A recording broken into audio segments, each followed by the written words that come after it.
El 20 de junio de 2013, Ana Calegari es encontrada muerta en su casa. Parece haber sido asesinada de varios golpes en la cabeza. 2 meses después, detienen a su nieto Álvaro, de 16 años, acusado del asesinato de su abuela.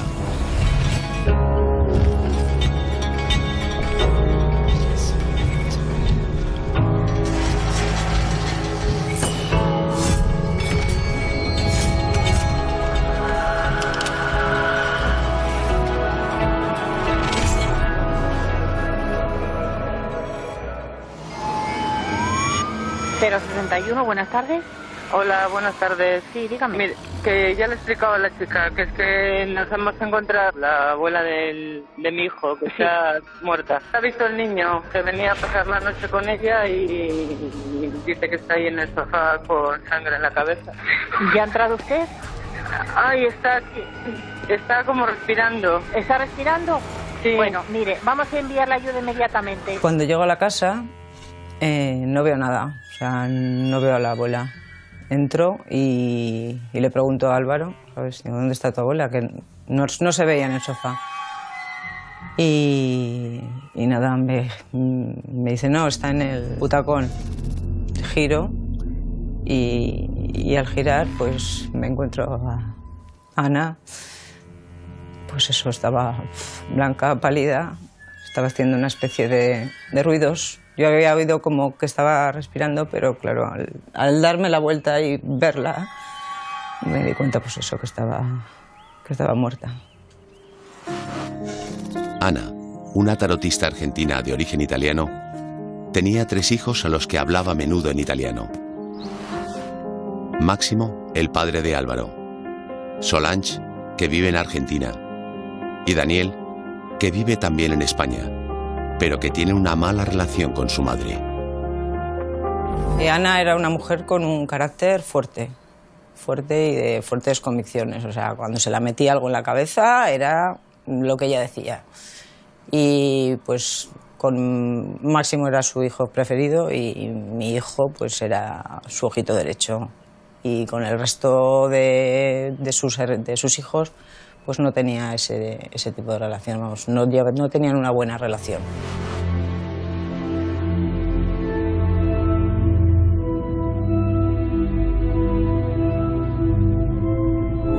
Con mi abuela la relación que tenía era buena, porque siempre desde pequeño me ha comprado todo lo que he querido, si quería ir a algún sitio me llevaba, nunca me echaba bronca por nada, si mis padres me castigaban ella me dejaba salir. Álvaro era el ojito derecho de su abuela. De hecho, su abuela decide vender un inmueble en Argentina. Precisamente por eso es por lo que su hijo Máximo viaja hasta allí, vende el inmueble y hasta que el dinero no está ingresado en la cuenta de Ana, no regresa.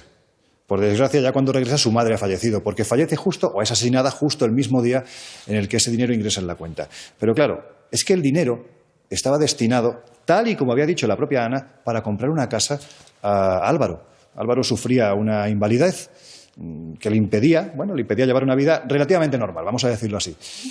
Y su abuela quería que quedara bien cubierto. A mí me sorprende muchísimo que un nieto sea capaz de coger, y sabiendo esto, y en fin, profesándose el amor que se profesaban, asesinar a su abuela. Para nosotros, y según cómo ha sucedido todo y las circunstancias en las que ha sucedido, coincidiendo con una herencia que no iba a ser recibida por otras partes de los familiares, solamente por mi hijo, estamos totalmente convencidos de que la persona que asesinó a mi madre es una persona muy cercana.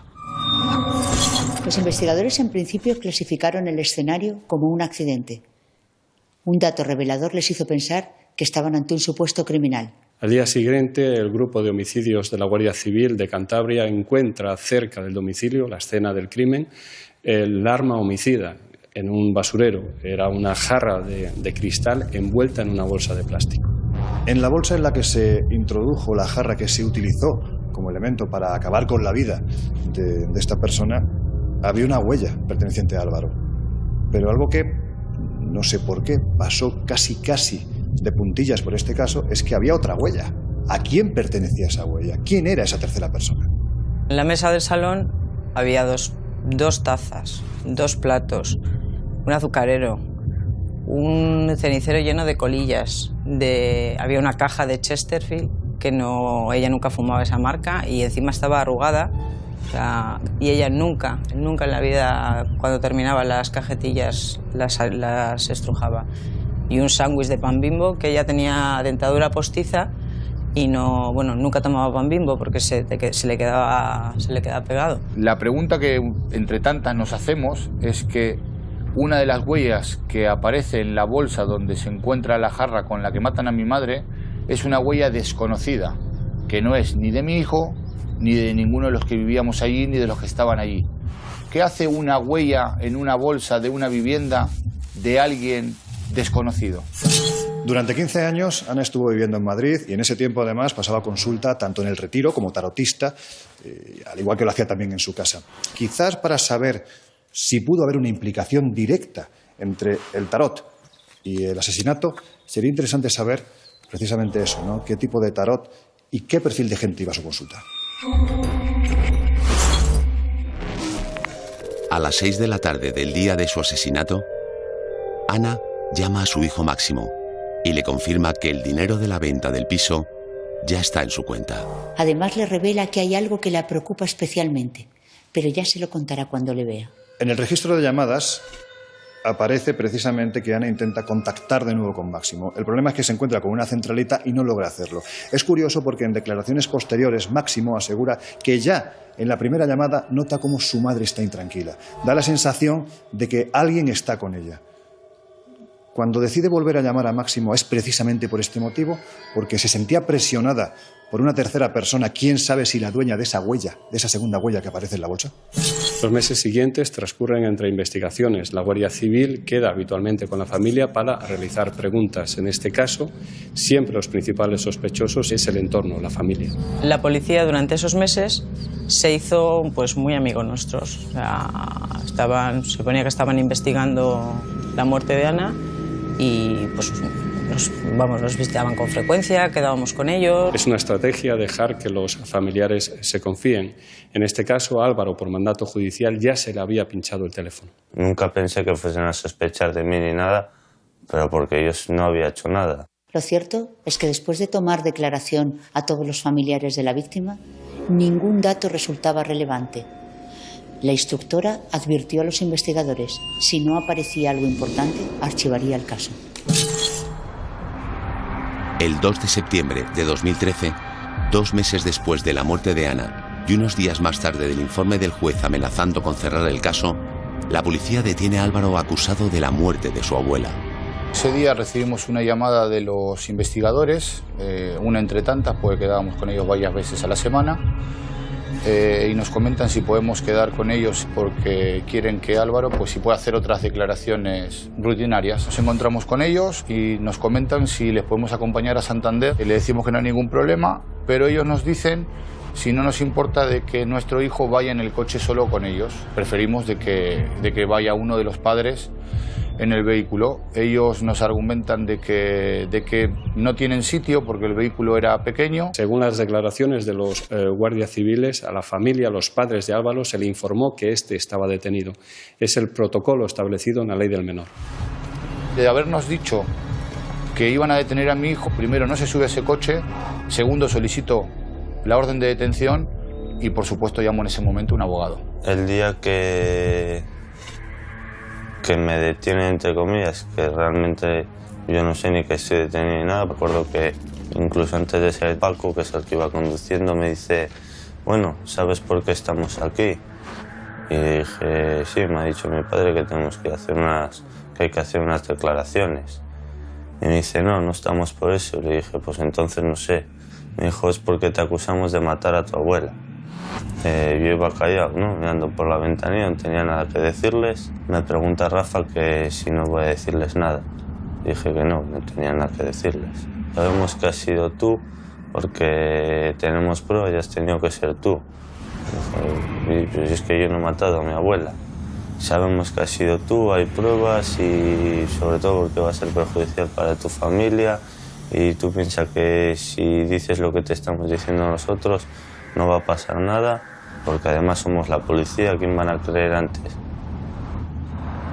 Llegamos a Santander y nomás bajarnos del coche nos dicen que no podemos ver a nuestro hijo y que nuestro hijo está detenido por el asesinato de su abuela porque ha confesado ser el culpable. Y hubo un momento que me derrumbé, ¿no? Y les dije, sí, he sido yo. Y me preguntaron que cómo había sido. Claro, yo no sabía qué decirles, ¿no? He sido yo, sí, vale, pero ¿por qué? Pues lo primero que se me ocurrió, le dije que había discutido con mi abuela.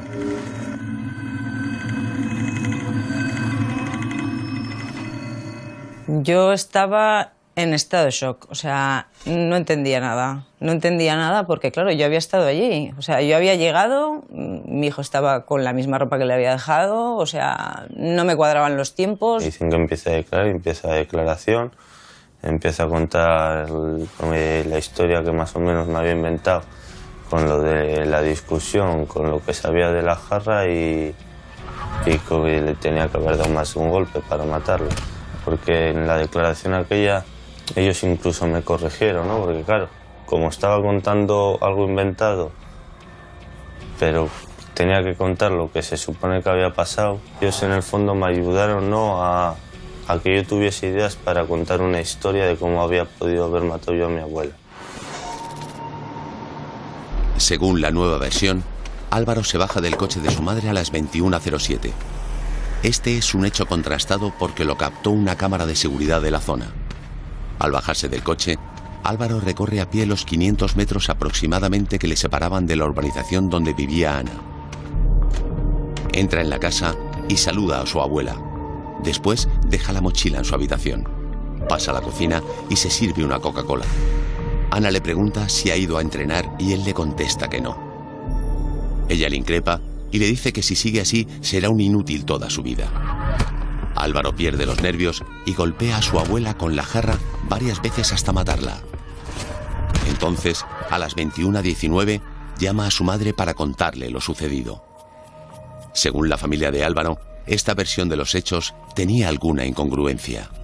En la confesión que dicen ellos que hace mi hijo, que él fue a la cocina mientras discute con su abuela a buscar una jarra de Coca-Cola y con la misma jarra asesina a su abuela, pues resulta que en el lugar del crimen no hay ni Coca-Cola en la jarra, ni Coca-Cola en la vivienda. No solo esto, sino que además comprobamos, porque hablaban de que no había ido a entrenar balonmano, y casualmente conseguimos un certificado de la federación, además de la testifical del entrenador, en la que nos había dicho que el entrenamiento había terminado ya hacía más de un mes, que no iban a entrenar los chavales. Ya cuando el tema era de que había discutido con su abuela por el tema de la discapacidad, ahí así que no me cuadró en absoluto.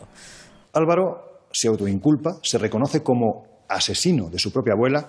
A partir de ahí la policía, evidentemente, le lee sus derechos y se lo lleva detenido.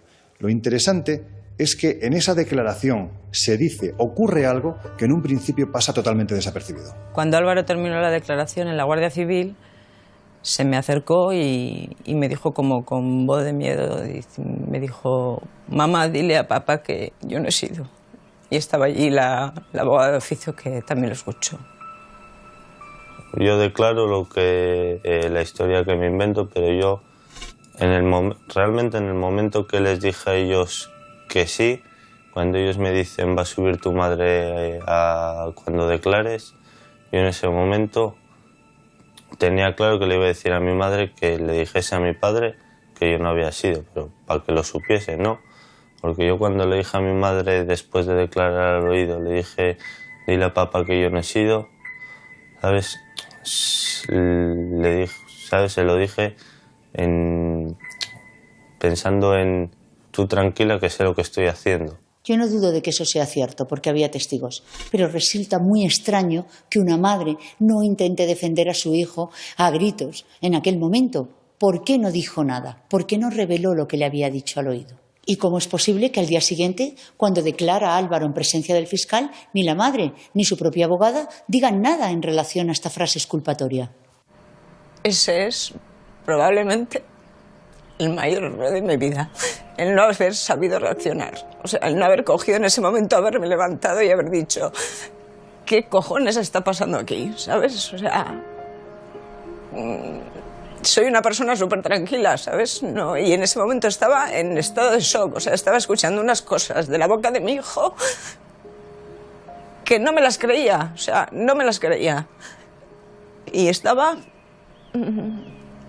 totalmente sin palabras, o sea, si me pinchan no sangro, o sea, y es probablemente el mayor error, o sea, es lo que más me arrepiento, el no haber cogido en ese momento y haberme levantado de la silla y haber dicho, ¿qué está pasando aquí? O sea, ¿qué está pasando aquí? Cuando vuelvo a declarar en fiscalía el día que entro al centro de menores, que vuelvo a decir que había sido yo el que mató a mi abuela, en ese momento dije que había sido yo, ¿no? Pues porque le hacía caso a lo que me estaban diciendo, ¿no? Y en el fondo, la imaginación que tenía yo de si no va a ser peor para ti, para tu familia y para tus padres, pues es que a lo mejor igual les acusaban a ellos, ¿no? Es cierto que hay situaciones en las que un sujeto puede llegar a autoinculparse de algo que no ha hecho. ¿Ese es el supuesto que estamos tratando? El 3 de septiembre de 2013, después de declararse culpable por 2 veces, internan a Álvaro en el centro de menores Parayás. Cuando habla con los servicios técnicos del centro, vuelve a confirmar su culpabilidad. Pero durante la segunda visita que los padres realizan a Parayás, Álvaro les dice que él no mató a su abuela. Nosotros cuando hacemos la segunda visita, la primera Álvaro no quiere hablar del tema, entonces en la segunda visita cuando él vemos que no nos cuenta, tenía mucho miedo, optamos por, en vez de que nos lo diga, ir hablando del tema, sabiendo nosotros las pruebas que había y que él nos fuera contando. Claro, cuando él nos empezó a contar teóricamente cómo había matado a la abuela, empezó a caer en mogollón de errores y en mogollón de fallos. Y ahí es cuando Álvaro se viene abajo, se pone a llorar y dice, es que yo no lo he hecho, estoy diciendo lo que me dijo la policía que hiciera. Tampoco quería decirlo, ¿no? Porque en ese momento no sabía cómo contarlo, ¿no? Lo que había pasado. Y cuando vienen a visitarme, pues claro, ellos están interesados pues en saber cómo de repente he pasado de no haber sido yo a haber contado una historia en la que mato yo a mi abuela, que no les cuadraba nada. Me dicen, pero esto que estás diciendo lo dijiste de esta otra forma. Y pues me vine abajo, ¿no? Y les dije que no, que yo no había sido y que lo que había dicho era mentira. Esa misma semana, cuando nos enteramos de lo que había pasado, pedimos una nueva declaración de Álvaro y no se nos concedió hasta 3 meses después. Tras su confesión inicial y su petición de una declaración ampliatoria, su nueva versión sonaba más a una estrategia de la defensa que a un acto de constricción. El día 11 de septiembre de 2014 comienza el juicio contra Álvaro. Una de las cuestiones a resolver era el tiempo que permaneció en la casa, y para esto era determinante aclarar cuánto tardó en el trayecto desde el coche a la casa. No era lo mismo que él hubiese estado en la casa 4 minutos que 9. Se hizo una reconstrucción del trayecto que hay desde que sale Álvaro del coche hasta que entra en la casa. El tiempo que tenía Álvaro para enfadarse con su abuela, etcétera, etcétera, era limitadísimo. Hay una cámara que ve pasar el coche donde viaja Álvaro, el coche de su madre, en el que va, a las 21:07. Dejé a Álvaro justo aquí, a las 21:07, y esas imágenes están grabadas por la cámara de seguridad de la VOS. La llamada de Álvaro a la madre diciendo que la abuela está muerta es a las 21:19, es decir, hay un margen estrechísimo. Se hizo una reconstrucción, primero policial en la instrucción. Les daba un tiempo mucho mayor del que necesitaban para poder inculpar a mi hijo. Entonces, nunca vimos esa reconstrucción porque dijeron que la cámara no funcionaba, que tenían problemas técnicos. La jueza autoriza otra reconstrucción y da unos 8 minutos más o menos de trayecto. Eso significaba que, como mucho, Álvaro estuvo tan solo 3 minutos en la casa. Ellos esta reconstrucción no la toman como válida porque dicen que Álvaro en la reconstrucción ha ido andando demasiado lento. Se hizo otra reconstrucción en la cual el que andaba, el que se le grababa, era uno de los guardias civiles, un auténtico atleta que nos llevó a todos pues al galope.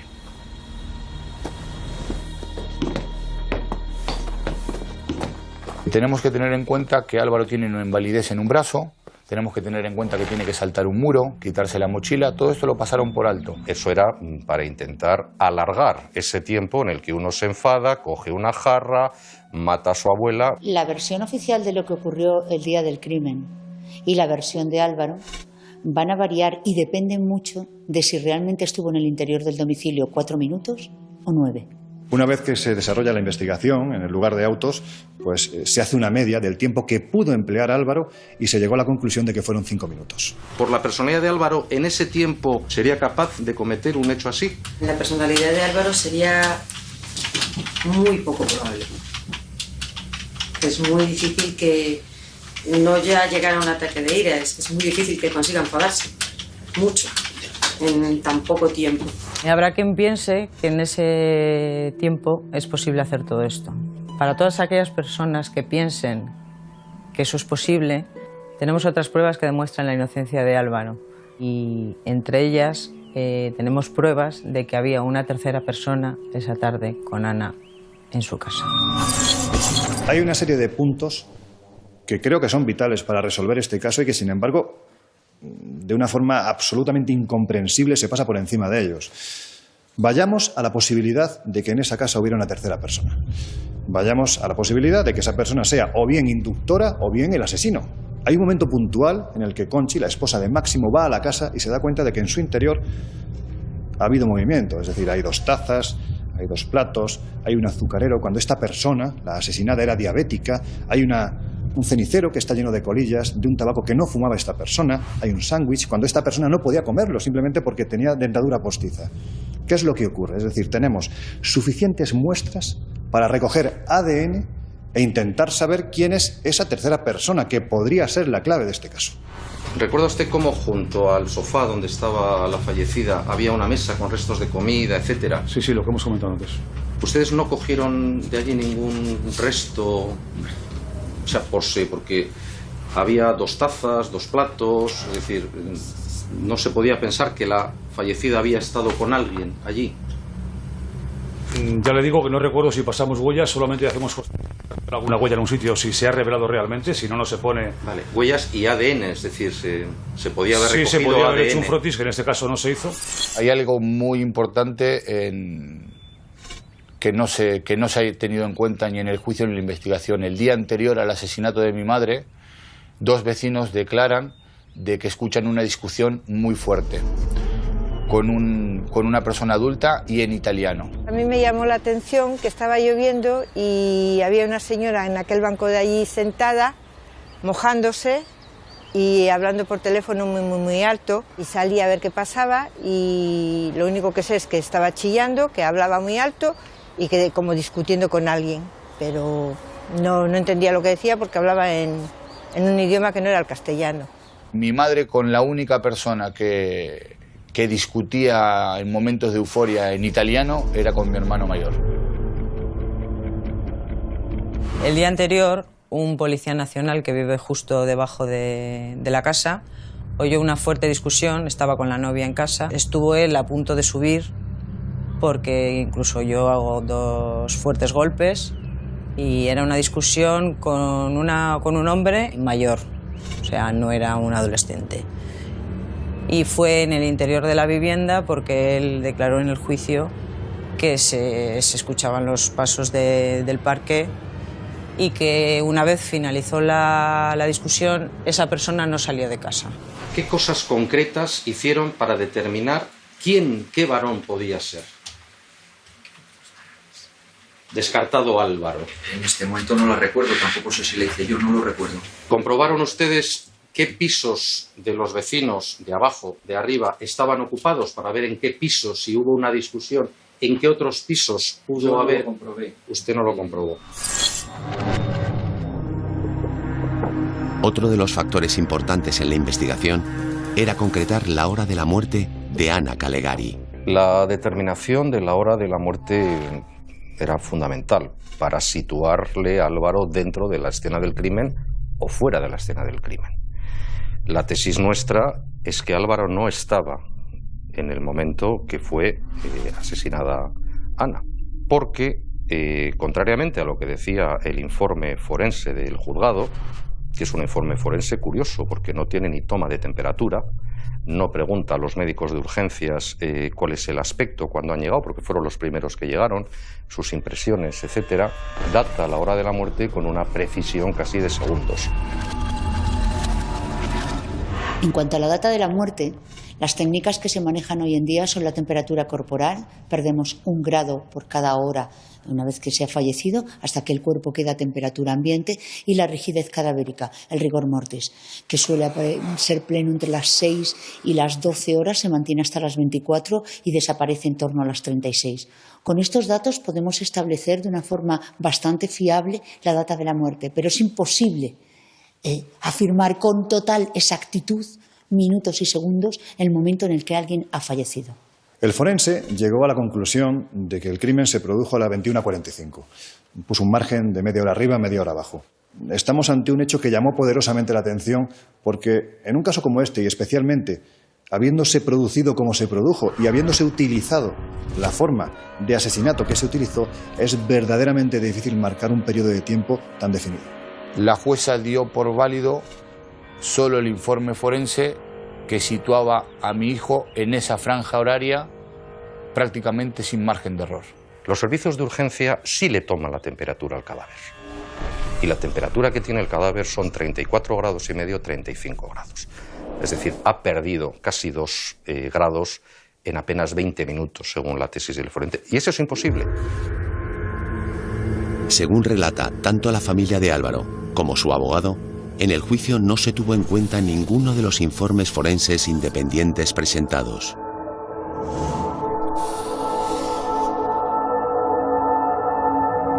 Según ese informe, Ana pudo haber sido asesinada entre las 4 de la tarde y las 8 de la noche.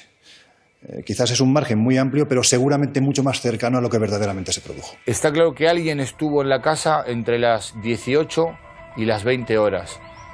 Y es evidente que esa fue la persona que asesinó a mi madre. El arma homicida fue limpiada, pero de una forma muy particular, porque se encontraron restos orgánicos de la propia víctima, lo que demuestra que la utilizó y que además fue el arma homicida, la golpeó. Pero no se encontraron restos orgánicos del agresor, de manera que fue capaz de limpiarla sin dejar restos suyos o utilizar guantes. El forense afirma que el agresor debería de tener manchas de sangre en el cuerpo y en la manga derecha. Si fue Álvaro, con la cantidad de golpes que fueron, tendría que tener toda la ropa manchada de sangre. Esa misma noche nos hicieron una inspección ocular y no tenía ningún tipo de rastro de sangre. Cualquiera puede coger una jarra de pinta de medio litro, más o menos eran estándar, y que pruebe a dar un golpe y varios, simplemente contra un cojín o contra un colchón. No se hace mucho daño aquí y se llega a hacer una escoriación, porque la jarra, al golpear, gira. El mismo forense que dice que el agresor debería de haber tenido lesiones en la mano con la que propinó los golpes. Mi hijo no tenía lesiones en la mano. Tampoco se sacaron restos de ADN de esa jarra que se encontró, a ver si realmente tenía algún resto de Álvaro, alguna huella de Álvaro, algo de Álvaro. Hubiera sido una prueba, hubiera sido un indicio de que efectivamente podía haberlo hecho. No aparecieron. En la versión autoinculpatoria de mi hijo, él dice que va a la cocina, coge una jarra, se sirve Coca-Cola para posteriormente matar a su abuela. En dicha jarra no se ha encontrado ni ADN de mi hijo, ni huellas dactilares de mi hijo, ni Coca-Cola. Tampoco se ha encontrado Coca-Cola en la vivienda, ni derramada por ningún sitio. La única prueba que se encontró contra Álvaro fue una huella del índice izquierdo en la bolsa que contenía el arma homicida. En la bolsa hay una huella mía, que es del dedo este, que es justamente aquí, enganchada aquí. Aparte de otras huellas que no se sabe de quién son. Puede estar la huella, puede estar en la bolsa, pues por cómo doblo yo las bolsas, ¿no? Que en casa cuando vivía con mi padre, que guardaba las bolsas, yo las enrollo Y fue aparte de que debería haber más huellas, me imagino yo, que no sé por qué se quedará solo una. Luego cuando la ato, engancho de aquí el dedo y le hago un nudo.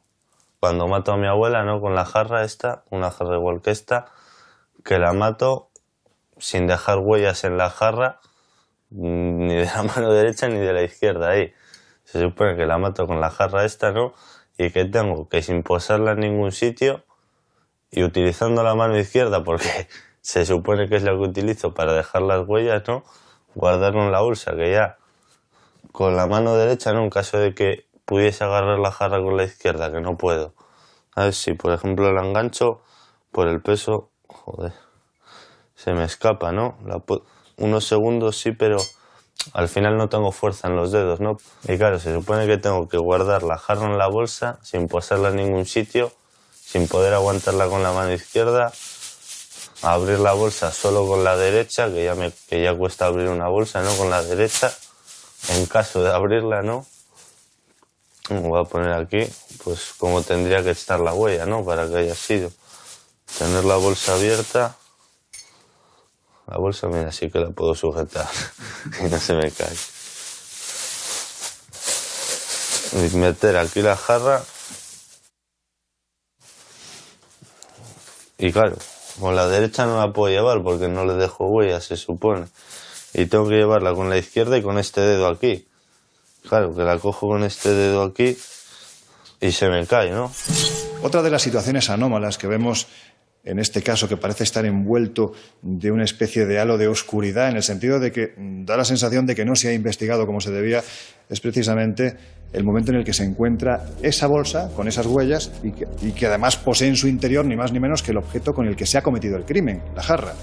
¿Por qué digo esto? Bueno, pues porque la noche anterior la Guardia Civil se dedica literalmente a rastrear toda la zona alrededor de la casa donde se produce el asesinato, o en ese momento la muerte, y en los contenedores no encuentra nada. Al día siguiente, a las 3, 4 de la tarde, es cuando se encuentra la bolsa con la jarra en su interior, pero además está encima de toda la basura.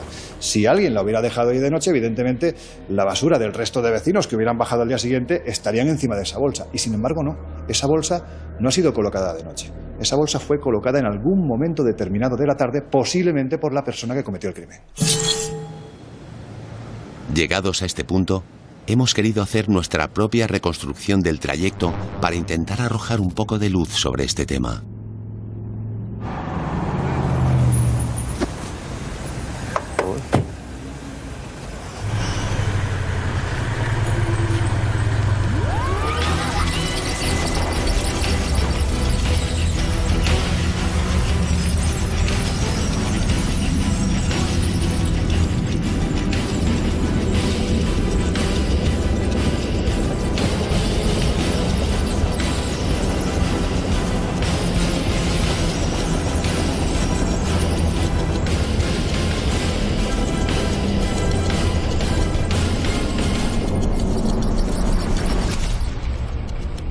Bueno, este es el muro que salto yo cuando vengo aquel día, que saltaba normalmente para entrar directamente a la urbanización, solo que ahora le han puesto una valla y ya no se puede saltar como antes.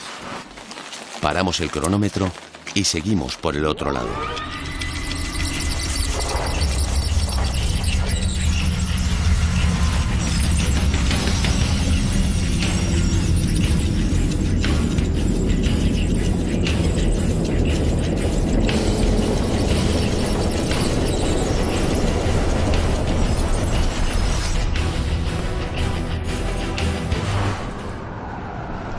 Nuestra reconstrucción nos dio 6 minutos y 30 segundos.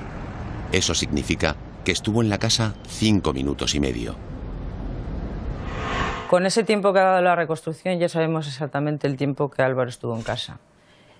Si alguien cree que en ese tiempo te da tiempo a entrar en casa, saludar, ir a la habitación a dejar tus cosas, la mochila, volver, ir a la cocina, coger una jarra, echarse Coca-Cola, discutir con tu abuela hasta llegar al punto de matarla, verdaderamente alguien lo puede creer, pero vamos, eso es científicamente imposible y Y bueno, y básicamente es porque yo lo he hecho 1.000.000 de veces.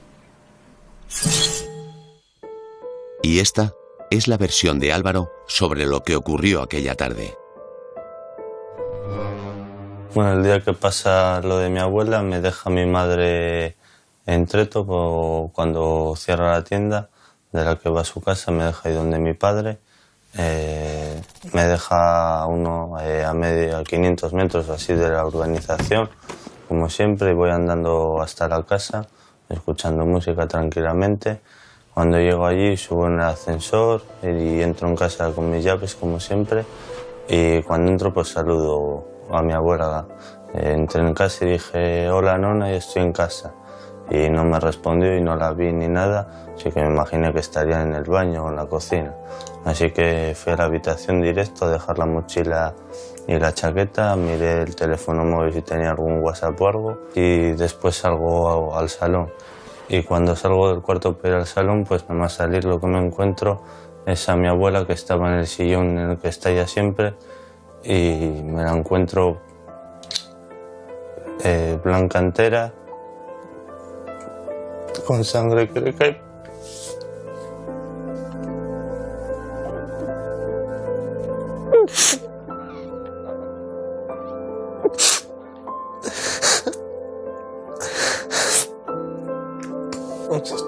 Con sangre.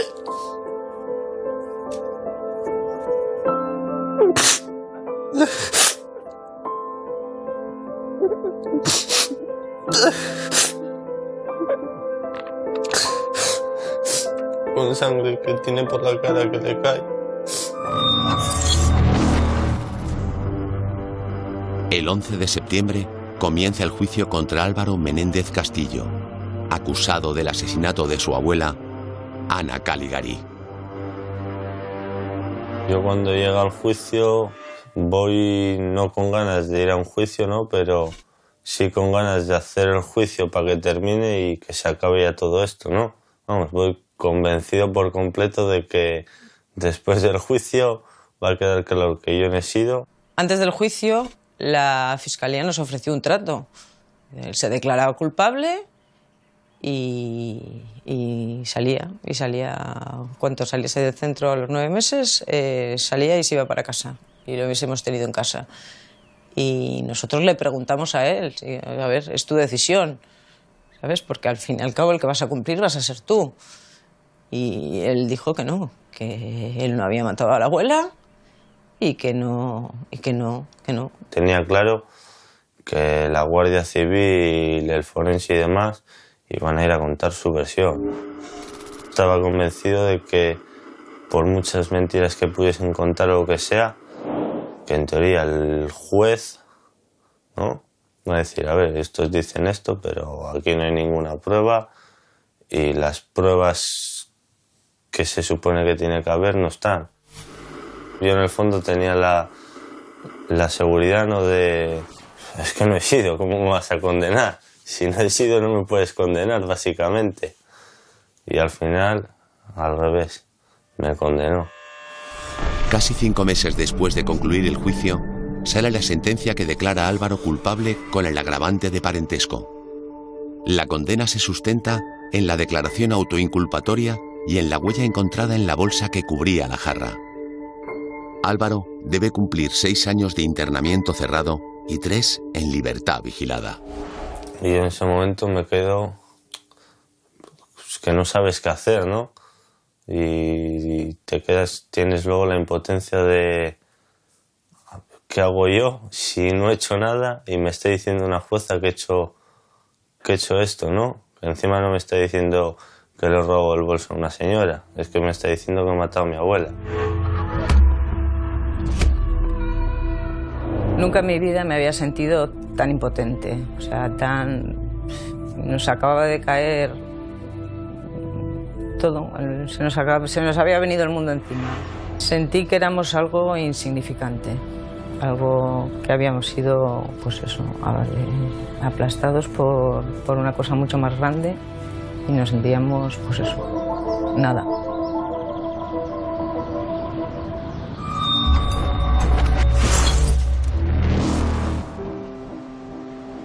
Tras obtener la sentencia, Álvaro decide ponerse en huelga de hambre para luchar por sus derechos. Esta decisión le tendrá 3 meses en el hospital. Yo tenía claro que aunque tenía que entrar porque me lo había mandado un juez, que realmente yo no tenía que estar ahí. Yo cuando entro al centro, yo antes de entrar ya se lo dije a mis padres, a mi novia y demás. Les dije que no iba ni a comer, ni a beber, ni nada en el centro porque a mí no me correspondía esa comida. Tú no quieres que tu hijo haga una huelga de hambre, pero tu hijo tienes que apoyarlo. Porque ¿qué es peor, una huelga de hambre o que te acusen erróneamente de un asesinato que no has cometido y encima a tu abuela? La huelga de hambre fue muy dura, muy dura. El apoyar a tu hijo en una decisión que ha tomado él personal, que por una parte la entiendes, pero por otra parte, claro, es tu hijo y no sabes si va a sonar el momento, o sea, te va a sonar el teléfono y te van a avisar del centro, ¿sabes? De que le ha dado una bajada de azúcar, de que le ha podido pasar cualquier cosa. Y la verdad que lo pasé francamente mal, porque ves pasar a tu hijo por una situación tan difícil y todo por una injusticia, ¿sabes? O sea, por un... no sé. Una decisión personal que él tomó porque considera que no se ha hecho justicia y que no le pertenece a él ocupar ese sitio del culpable. Estuve en el hospital 3 meses y medio, porque ahí me podían poner suero y demás. Estando en el hospital me fue a visitar la jueza un par de veces. Yo la expliqué por qué estaba en huelga de hambre, le dije, yo estoy en huelga de hambre no para que me dejes libre. Dije, yo me has condenado, pues, ¿qué voy a hacer? Dije, pero yo estoy en huelga de hambre porque yo no tengo que comer ahí la comida del centro, digo, no tengo que beber el agua del centro. Que eso será para el que ha matado a mi abuela, no para mí. Y dije, yo estoy para reivindicar mis derechos y demostrar que aquí se ha cometido una injusticia. Con eso lo único que conseguí fue que me pasasen del centro de menores al Dueso, al penal. Claro, me dice la jueza que me van a trasladar al penal, si no, ¿cómo? Dije, yo a la cárcel no quiero ir, ni mucho menos. Luego ya lo que me faltaba, encima acabar en la cárcel por algo que no he hecho. Ahí dije, pero ya aún así no voy a ir al centro de menores a llevar una vida normal, según vosotros, en un centro de menores en el que no tengo que estar. Digo, aunque no quiero, si tengo que ir a la cárcel, voy. Y yo sé que ya le hice ver a la jueza, ¿no?, que aunque no me pudiese soltar, yo sabía que ella se había dado cuenta, ¿no?, de que yo no había hecho lo que decían que había hecho.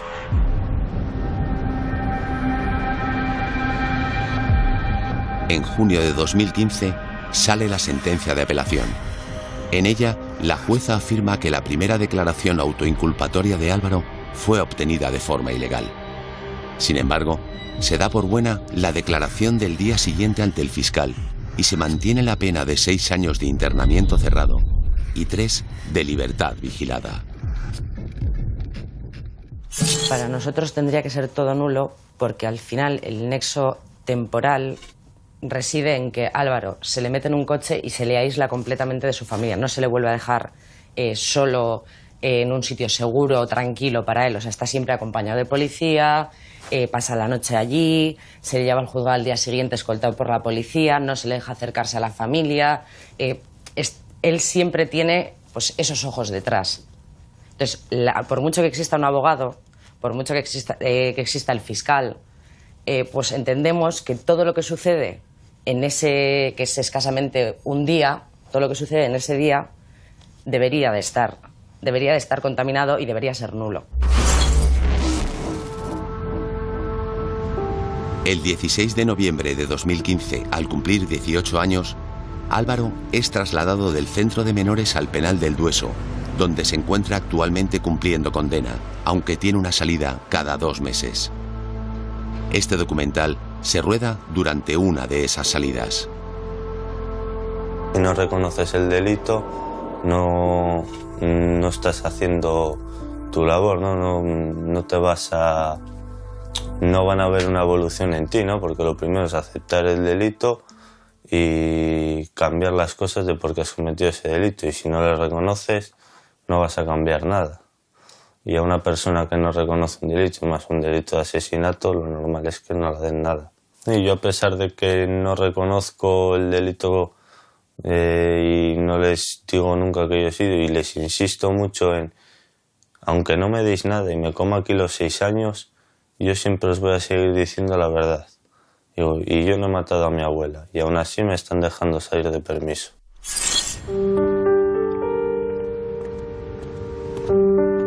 Andrea es la pareja de Álvaro y ha estado a su lado en todo momento.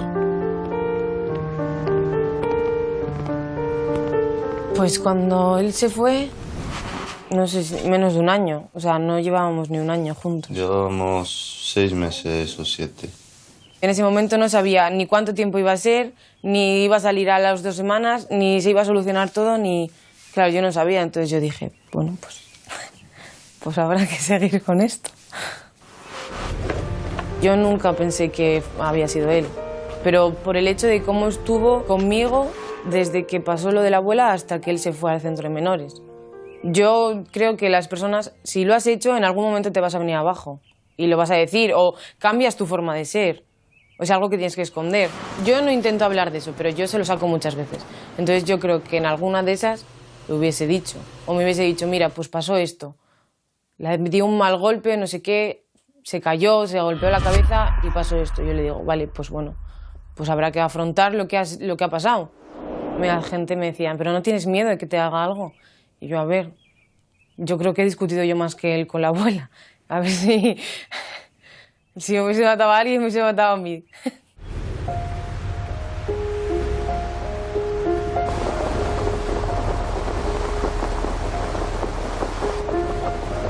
Nos llevamos bien. Discutimos poco igual, ¿no? Pues cada mes, pues entre que no estamos juntos casi todo el tiempo y sale 6 días, pues no vas a estar los 6 días discutiendo ni enfadado, ¿no? Igual luego cuando salga es... me agobias o estoy harto ya de ti. ¿Por qué no te vas el mes ese? No vamos a estar aquí aguantando esto y luego a la mínima de cambio se acabó. Pues a mí me pagas una indemnización o algo por estar aguantándote.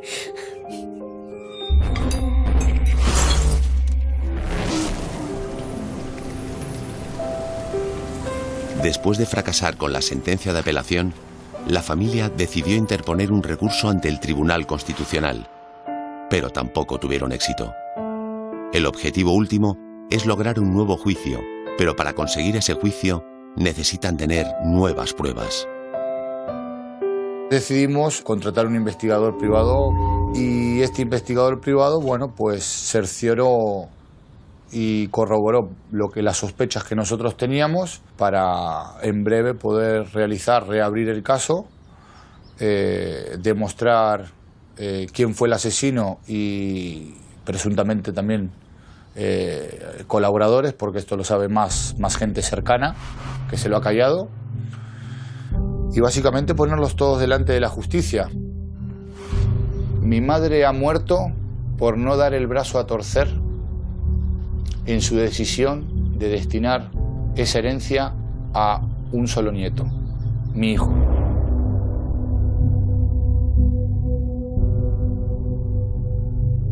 Álvaro no mató a su abuela y a día de hoy yo sé quién lo hizo. Yo realmente, desde el primer momento, o sea, esa decisión la tomé hace 4 años, que era el apoyar a mi hijo en la verdad. O sea, se tiene que saber la verdad. O sea, esto no puede quedar así. Y no puede quedar así no solamente ya por nosotros, sino porque esto le puede pasar a cualquiera. Yo espero que el documental sirva para que la gente sepa mi historia. La justicia está bien hecha. El problema es las personas que hacen esa justicia, que esa justicia se haga. ¿Sabes? Y igual lo que con esto se consigue también es la ayuda de alguien, ¿no? De que me diga, oye, mira, te voy a ayudar, ya que sabes quién ha sido el que realmente ha matado a tu abuela, te voy a ayudar a ver si lo podemos demostrar al 100% y entra preso. Yo les digo a la gente que le juzga sin saber que se entere de lo que ha pasado, que hable con él o hable con la madre y ahí se dará cuenta que es inocente, vamos. Pero lo bueno el chavaluco que si sabes hacerlo bien, al pesar poco, ¿sabes? Nosotras triunfaríamos. Sí. Que no. Pero atreveros un poco.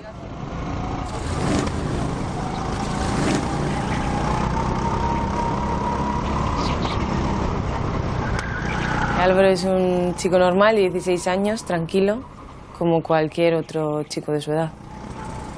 Los padres de Álvaro se separaron cuando él tenía 7 años y compartía una relación muy cercana con su abuela.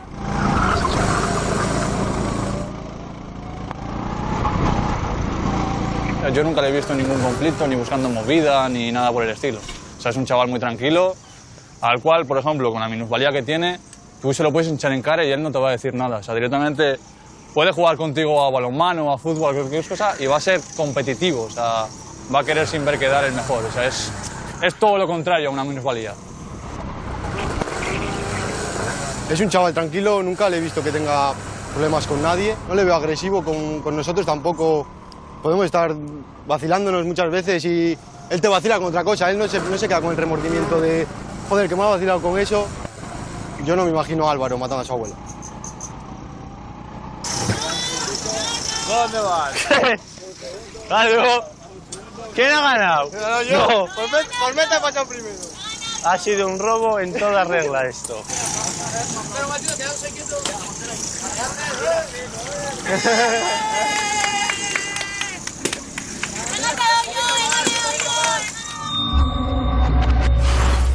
Es impensable que un juez, unos fiscales, unos forenses o unos guardias civiles tengan algún interés en meter a un niño en la cárcel. Eso es impensable. Lo que hicieron ellos fue culpar a Álvaro y a partir de ahí intentar cuadrar todo con ese pensamiento que ellos tenían. Y si no había manera de cuadrarlo, pues ya lo hacían cuadrar ellos.